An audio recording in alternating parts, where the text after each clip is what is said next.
Studi storici siciliani, oggi la presentazione di questa rivista trimestrale. Ecco, quali saranno gli argomenti che tratterà il periodico? Studi storici siciliani è una rivista di altissimo profilo culturale che per la prima volta si avvicina al nostro ambiente culturale. Per questa occasione ho affrontato tutte le associazioni agrigentine che si sono fatte garanti di una loro partecipazione per contribuire alla diffusione di questa rivista, che è veramente di altissimo valore culturale. Gli interventi si incentreranno su un discorso di benvenuto inevitabile e si stileranno in questa occasione tutte le pianificazioni di una nostra collaborazione a livello di associazioni con questa rivista per la sua diffusione. Ci saranno Lande di Carola De Paoli, ci sarà la Fidapa, poi ci sarà la Maria Cristina e altre associazioni che hanno garantito il loro appoggio alla riuscita del convegno. Sì, noi siamo particolarmente lieti di ospitare questa iniziativa, anche perché è di alto valore storico, letterario e culturale, quindi si inquadra nel contesto del nostro impegno di diffusione del sapere e di coordinamento delle varie attività che si registrano nel territorio.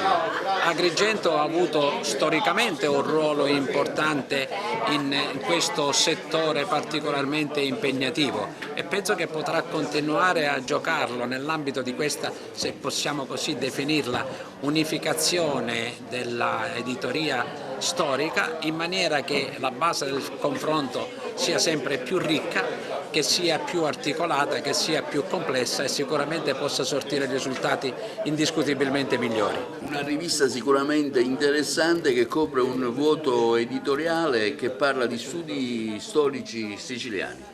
Sì, in effetti l'abbiamo concepita come una palestra di dibattito tra gli storici dell'isola. Nel comitato scientifico ci sono storici professionisti di tutte e 9 le province siciliane, persone che sono cresciute con gli studi storici degli ultimi 10 o 20 anni e che ovviamente arricchiscono di contenuti straordinari questa rivista.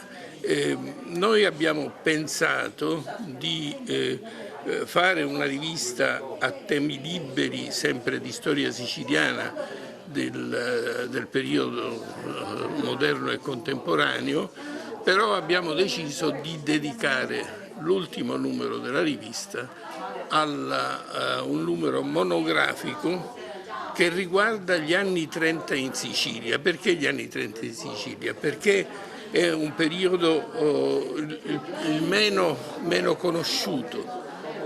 Ci sono una notevole mole di studi sugli anni 20, ma sugli anni 30 gli studi sono molto pochi. Quindi abbiamo lanciato questa call agli storici siciliani di tutte e 9 le province per tentare di fare un numero monografico su questo tema. Questo è il carattere della rivista. Ecco, qual è l'obiettivo di questa rivista che nel panorama editoriale manca? Una rivista che parla di problematiche siciliane.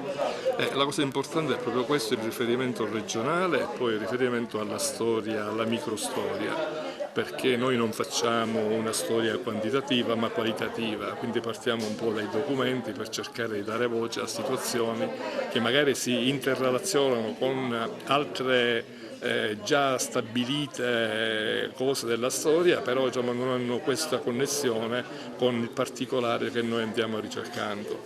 Cerchiamo la documentazione e dalla documentazione in modo induttivo poi passiamo a trarne le conclusioni senza paraocchi ideologici, chiaramente, cercando di far parlare i documenti e quindi dando scientificità a tutta la nostra produzione giornalistica della rivista. Allora, ecco, lei collabora a questa rivista con quale finalità e quali sono i temi che lei tratterà principalmente? bene, allora, io sono il presidente del comitato scientifico di questa rivista Studi Storici Siciliani, che ha un compito importantissimo, quello di riportare alla luce storie molto spesso dimenticate della nostra Sicilia, perché la microstoria e quindi la storia degli eventi, dei fenomeni è strettamente legata alla storia nazionale, per cui noi partiamo dal piccolo per raggiungere poi il grande e il nostro intento è quello di far conoscere il più possibile la rivista, non solo come strumento educativo all'interno delle scuole, ma anche all'interno delle università.